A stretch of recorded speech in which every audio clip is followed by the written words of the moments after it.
만 더 하면 졸업한다고요? 그래. 자, 이어서 이현수, 강민석 군이 PBL 보고서와 프로젝트 발표하겠습니다.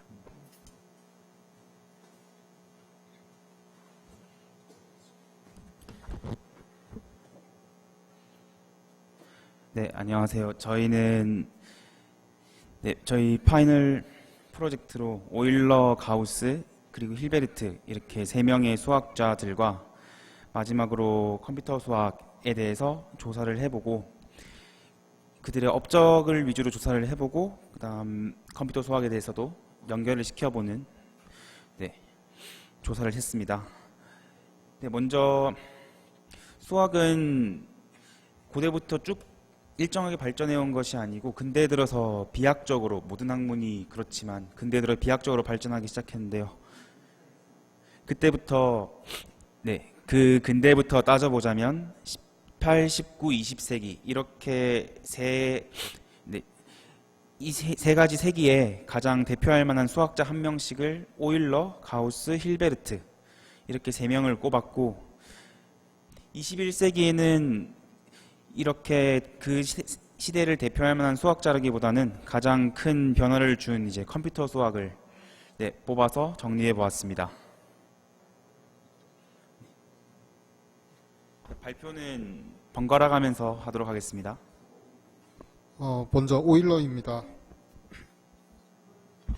오일러의 업적은 현대 수학의 거의 모든 기틀을 다졌다고 해도 과언이 아닌데요. 먼저 수학 용어의 표기에서부터 그 영향력이 드러납니다. 파이라는 기호를 상용화시키고 루트 마이너스 1을 i라고 처음 표기한 것이 오일러이고 자연상수 2를 처음으로 발견하고 표기한 사람 역시 오일러입니다. 함수를 가리키는 fx라는 표기 역시 오일러가 먼저 쓰고 상용화시키기 시작했습니다. 사실상 중학교 수학에 들어서는 순간 이미 오일러의 영향력을 벗어날 수 없게 되는 것입니다. 두 번째로 오일러 방정식인데요. 미분 방정식입니다. 오일러의 가장 큰 물리학적 성과는 현실의 물리법칙을 미적분을 사용하여 수학적으로 표기하고 분석적으로 해결한 데 있습니다. 적분의 근사값을 구하는 오일러 방법, 유체의 움직임을 미분 방정식으로 기술한 오일러 방정식 등이 그 예입니다.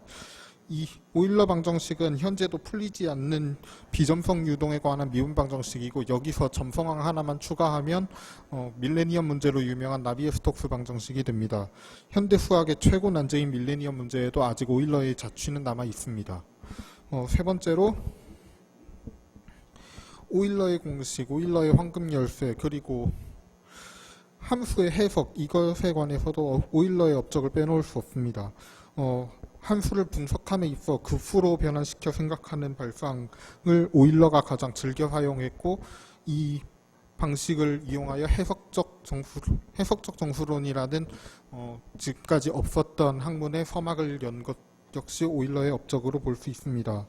미분 방정식과 복수 해석학의 강력한 무기가 되는 오일러의 공식 역시 이런 발상의 유산이고 모든 소수의 역수의 합은 발산한다는 발견 그리고 리만 제타 함수를 효과적으로 변형시키는 오일러의 황금 열쇠도 이런 발상의 산물입니다. 네 번째, FLT가 페르마의 마지막 정리 NA3일대를 오일러가 증명합니다. 그리고 오일러 정리, 골드바우 추측, 2차 잉여 상호 법칙은 오일러 때는 증명하지는 못했고 오일러가 추측만 했습니다. 정수론에서 오일러의 업적은 페르마의 영향을 많이 받습니다. 페르마의 마지막 정리가 NA3일대 성립함을 증명했고 페르마의 소정리를 사실 증명한 사람도 오일러입니다. 페르마는 생각만 했습니다. 페르마의 소정리를 그리고 일반화하는 오일러 정리 역시 유명합니다. 골드바의 추측을 수학계에 널리 알린 사람 역시 오일러이고 자연수 n과 서로소인 n보다 작은 수의 합을 여긴 표기가 나왔구나. 토이슨츠 펑션 파이 함수라고 부르는데 이걸 이름 붙이고 이를 분석하여 이를 이용하여 짝수 완전수의 성질을 완벽하게 규명한 사람 역시 오일러입니다. 2차 잉여의 상호 법칙을 처음으로 추측한 사람 역시 오일러인데 증명은 하지 못했고 후일 가우스가 증명합니다. 퀘니에스베르크 다리 그림, 한북 그리기 이 역시 빼놓을 수 없는 업적입니다. 가장 큰 의의를 따지라면 도형과 영역을 다루는 접근법을 완전히 달리했다는 데에서 그 위대함이 드러나는데요. 후일 위상 수학의 모태가 됩니다. 평면기하에서의 오일러 정리 역시 추상적인 도형 분석에 큰 기여를 합니다.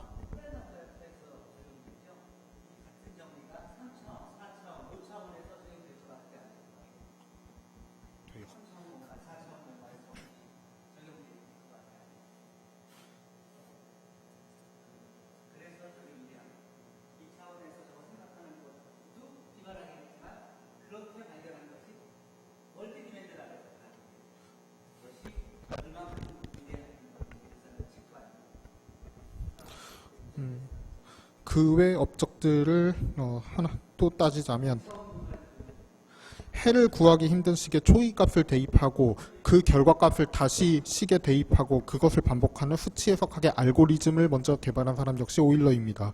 그 외에도 오일러 각도, 오일러 맥클로린 공식, 오일러 마스케로니 상수, 오일러 베르누이 빈 방정식, 논리학의 오일러 다이어그램, 광학이나 음악의 수학적 분석 등등 오일러의 업적이나 오일러의 이름이 붙은 것들은 셀 수 없이 많습니다. 오일러가 수학사에 미치는 진정한 의의는 폭넓고 창의적인 발상과 직관이 수학의 하위 학문의 모태가 되어 결과적으로 수학이라는 학문의 지평을 크게 넓혔다는 데 있습니다. 다음 가우스는 이현수 학께서 발표해 주실 겁니다. 네, 다음은 19세기의 가장 위대한 수학자라고 생각되는 카를 프리드리히 가우스에 대해 발표하겠습니다. 네, 가우스는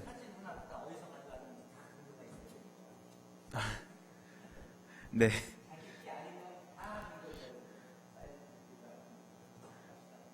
네, 가우스는 수학의 왕이라고도 불리는데요. 네, 가우스의 업적도 오일러에 못지않게 수없이 많은데 먼저 모두 언급하기에는 시간이 조금 부족한 것 같으니까 간단하게 말씀드리겠습니다. 먼저 선형대 수학에서 저희도 선형대 수학이나 뭐 공대 같은 경우에도 공학 수학에서 배우듯이 가우스 소거법을 배우죠. 이것은 이제 행렬을 분석하고 변형시킬 수 있는 이제 방법이고, 또 지금 사진에도 나와 있는 것처럼 여러 가지 데이터들의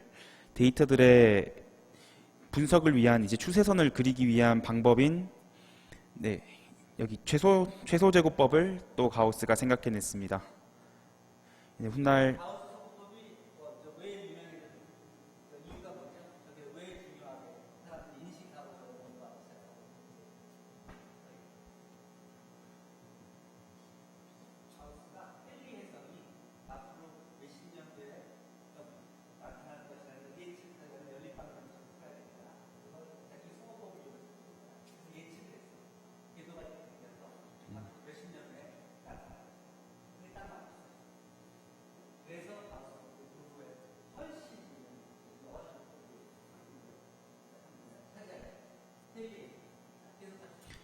그래서 최소 제곱법으로 훗날 수치 해석의 아이디어를 제공해 주었습니다.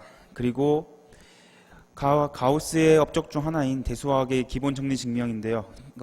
제일 처음부터 만든 것은 아니고 오일러가 원래는 이제 아이디어를 제공했었는데 이제 거기에 많은 오류들이 있는 걸 발견하고 가우스가 다시 제대로 정의해서 더 단단하게 만든 기본 정리 증명들이 있습니다. 물론 지금에는 거기에서도 오류가 발견됐지만 기존의 것을 훨씬 단단하게 만들었다는 데 큰 의의가 있습니다.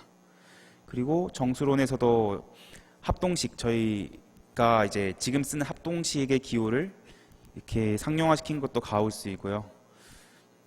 그다음에 아까 말씀드렸던 2차 잉여 상호 법칙을 가우스가 증명을 해서 그것도 또한 큰 업적으로 꼽을 수 있습니다. 그리고 미분기하학의 기초가 되는 미분기하학의 기본 정리들을 원래는 이제 그 공면을 이제 유클리드 공간으로 놓고 함수를 생각하는 그런 이제 미분기하학 정리를 가우스가 이제 해냈는데요. 그것 또한 큰 발견이고, 발표는 하지 않았지만 이제 훗날 사람들이 어떻게 이제 너무 새로운 생각이라 덤빌지 겁나서 그냥 발표하지 않았다라고 이제 말만 남겨놨는데, 그리고 훗날 정식으로 발표한 사람은 가우스의 제자 중 한 명인 리만이 발표를 했습니다. 그 외에도 가우스는 17세였나요? 10대 시절에 이미 학생 시절 십질각형의 작도를 방법을 발견했었고요. 또 지금 표준 정규 분포 함수를 정의하여 지금 통계학에서 많이 쓰고 있죠. 표준 정규 분포 함수. 통계학의 근간을 또 마련해 준 것도 또한 가우스입니다. 또 가우스 법칙이라고 해서 다중적분에서 적분을 한 차원 줄여주는 가우스 법칙 또한 가우스가 발견한 것입니다. 그 외에도 굉장히 많은 업적들이 있지만 일단 뒤에 것도 하기 위해서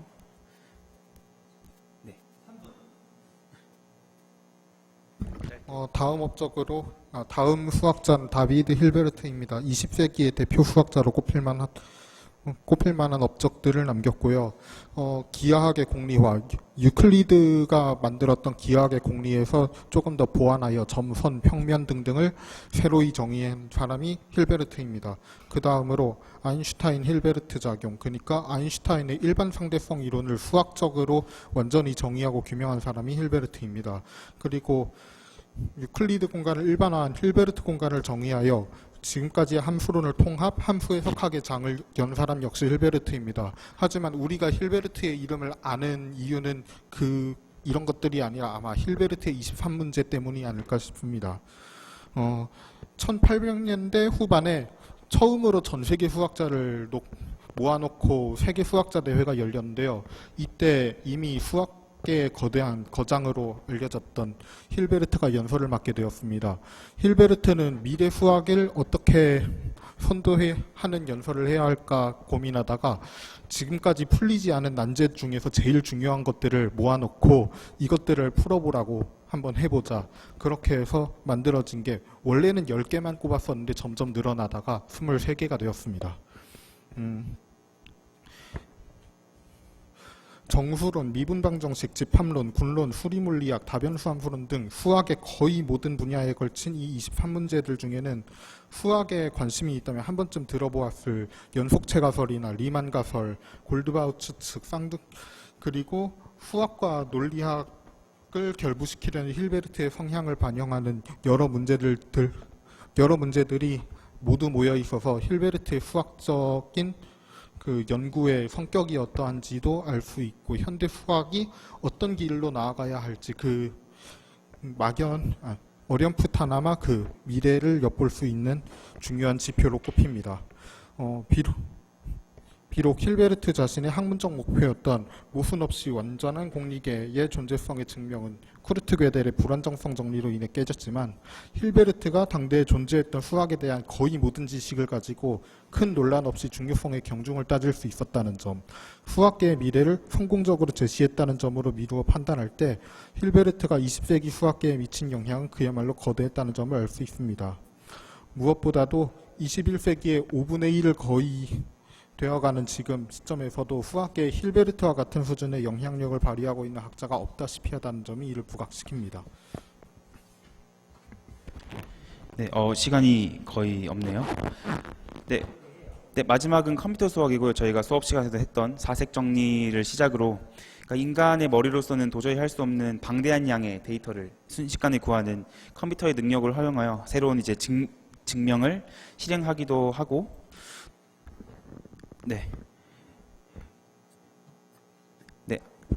합니다. 그리고 이제 저희 바로 결론으로 넘어가겠습니다. 제가 먼저 하겠습니다.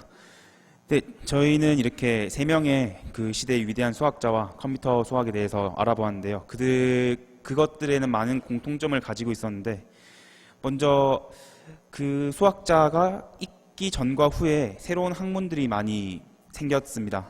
그 전에 없던 새로운 방식을 이제 생각해내고 그것이 새로운 학문을 여는데 많은 도움을 주기도 했고, 이제 한동안 다음에 위대한 수학자가 나올 때까지는 그것이 트렌드가 돼서 더더욱 다른 학자들이 그 학문을 연구해서 더 깊은 지식을 가지게 되었습니다. 그리고 당연히 그들의 공통점에는 죽기 전까지 굉장히 열심히 죽는 순간까지 열심히 수학을 연구했다는 점에 있었는데요. 가우스 같은 경우는 중간에 잠시 공백기가 있었지만 그래도 말년에 다시 자기의 본분을 찾아 열심히 노력했던 인물들입니다. 그리고 이를 토대로 다음에 나올 위대한 수학자는 우리가 항상 천재 한 명이 학문을 비약적으로 발전시켰듯이 또 다른 천재 한 명이 나와서 또 수학을 한번 크게 발전시킬 것이고, 이번에는 사람의 머리로 할 수 없는 이제 방대한 양의 계산과 데이터들을 처리할 수 있는 컴퓨터의 도움을 받아서 더 큰 발견을 할 수 있지 않을까 생각됩니다.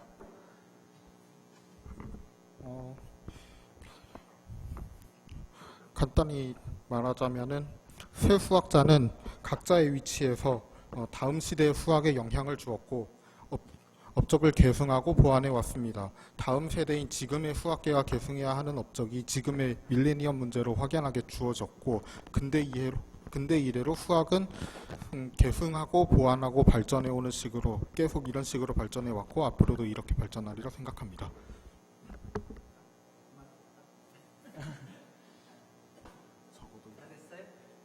네. 오케이. 자, 수고했어요. 그래.